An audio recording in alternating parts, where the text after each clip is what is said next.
Bonjour à tous et bienvenue dans cette émission de l'Alliance israélite universelle, l'Alliance de tous les savoirs sur Radio J.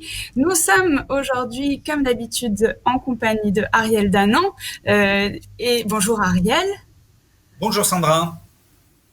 Et nous recevons aujourd'hui Gaëlle Hana Serrero. Bonjour Gaëlle. Bonjour Sandra. Et Gaëlle Hana Serrero, vous êtes doctorante à l'université Bar-Ilan, enseignante également, notamment au Hug Benogros à Tel Aviv, donc en Israël, et c'est depuis Israël que nous parlons aujourd'hui.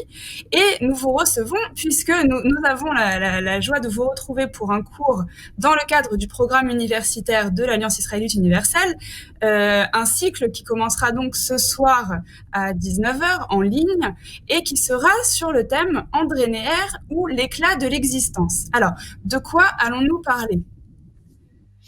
Tout à fait. Nous allons parler d'André Neher, évidemment. Mais ce titre que j'ai choisi, l'éclat de l'existence, englobe tout le paradoxe d'André Neher, c'est-à-dire cet éclat qui est à la fois lumineux, brillant, qui attire, qui rayonne, et en même temps qui est profondément brisé, blessé et qui souffre. Donc il y a ce paradoxe chez André Neher. Et alors ce paradoxe chez André Neher, vous allez essayer de l'aborder à travers trois de ses principaux ouvrages. Tout à fait. Je voulais vous donner une téima, un petit goût que pouvait être la pensée d'André Neher, et j'ai pensé qu'il était plus agréable et plus simple de passer à travers trois de ses œuvres qui ponctuent son parcours. Alors, l'essence du prophétisme, publié en 1955 et qui a été ensuite republié 20 ans plus tard, en 2004, on peut le trouver sous le titre de Prophète et prophétie. L'exil de la parole en 1970 et Faust et le Maharal de Prague en 1987. Et ces trois œuvres, autant au niveau des thèmes qu'au niveau de la vie d'André Neher, vont marquer des étapes dans sa vie et l'évolution de sa pensée. André Neher est effectivement du coup une figure de l'école juive de Paris, et c'est également ce que nous allons voir dans le cadre de ce cours. Tout à fait, il faisait partie de ceux qu'on a appelés bien plus tard, l'école de pensée juive de Paris, avec Emmanuel Lévinas, Eliane Amado Lévy-Valency, mais aussi des personnes comme Vladimir Levitch, évidemment le Rav Léon Ashkenazi, Manitou. Et André Neher aura sa place à jouer.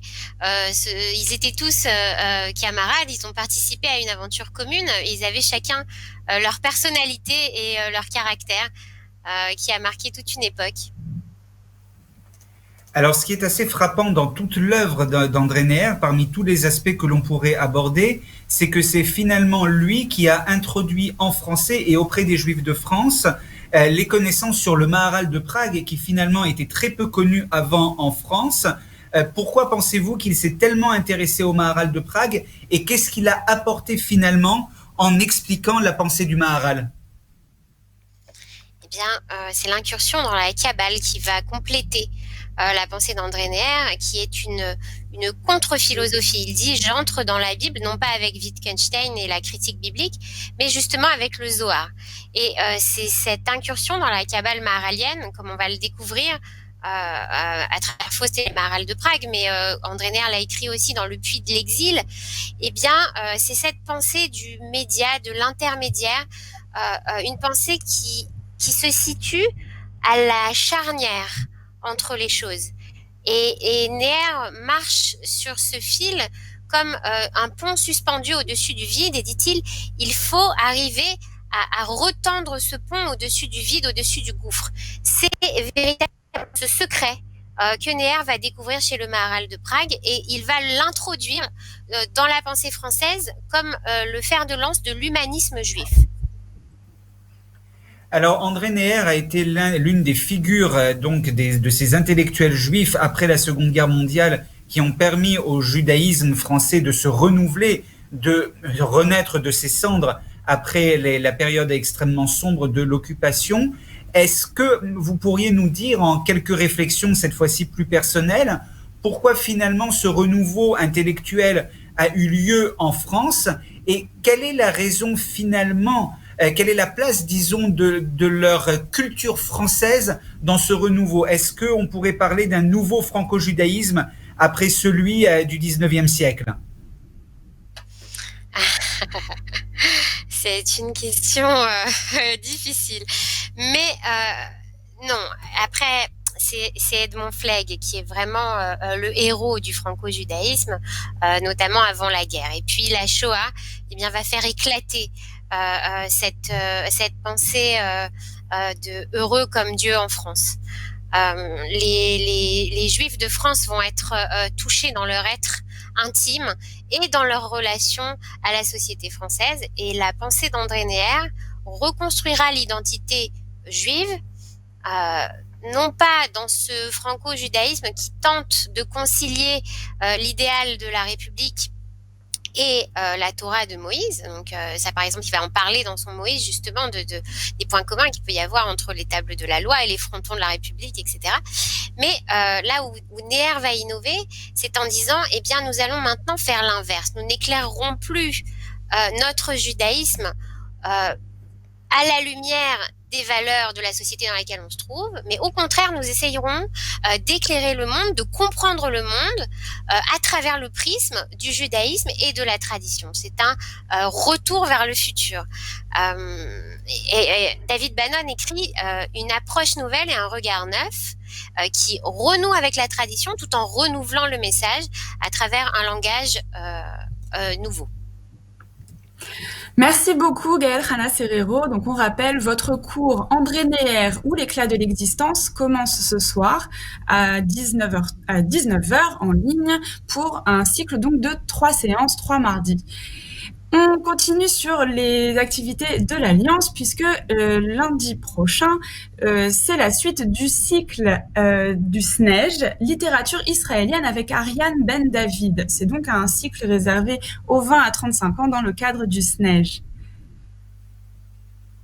Et autre grand événement, nous avons pris l'habitude ces derniers mois d'organiser une soirée d'études à l'occasion de Rosh Chodesh ou de certaines des fêtes juives. Et donc, nous allons nous retrouver avec beaucoup de plaisir le mercredi 27 janvier, dans quelques jours maintenant, à 19h30 pour Ensemble pour Tou Bishvat. Ce sera le soir de Tou Bishvat, ce renouveau de la nature. Et nous partagerons un moment d'étude avec Gabriel Abensour, le fondateur le cofondateur du Beth Midrash Tashma à Jérusalem. Également Jean-François Strouf, que nos auditeurs connaissent bien et qui est le président fondateur de Judaïcal, une association qui traite des questions d'écologie et de judaïsme que nous serons très heureux d'accueillir. Nous aurons d'autres invités et parmi lesquels nous allons inaugurer avec une nouvelle rubrique dans ces soirées d'études mensuelles, la participation d'élèves de l'Alliance. Il y aura des élèves du primaire du groupe scolaire de l'Alliance au pavillon sous bois et des élèves de terminale du collège-lycée Alliance Georges Leven qui, chacune et chacun, vont nous présenter une petite étude, également des chants et des poèmes autour de la fête de Tou Bishvat. Donc nous serons très heureux de vous retrouver le mercredi 27 janvier pour cette soirée d'études autour de la fête de Tou Bishvat. Alors pour retrouver toutes les actualités dont nous venons de parler, mais également celles que nous n'avons pas pu citer, Sandra, comment faisons-nous ? On va voir sur notre site internet www.aiu.org, également sur notre page Facebook, sur notre page Instagram et par téléphone au 01 53 32 88 55. Au 01 53 32 88 55. Merci encore d'avoir été avec nous, Gaëlle Hana Serrero. Nous vous retrouvons ce soir pour la première séance du cycle André Neher ou l'éclat de l'existence. Et nous retrouvons nos auditeurs la semaine prochaine sur Radio J. Merci beaucoup.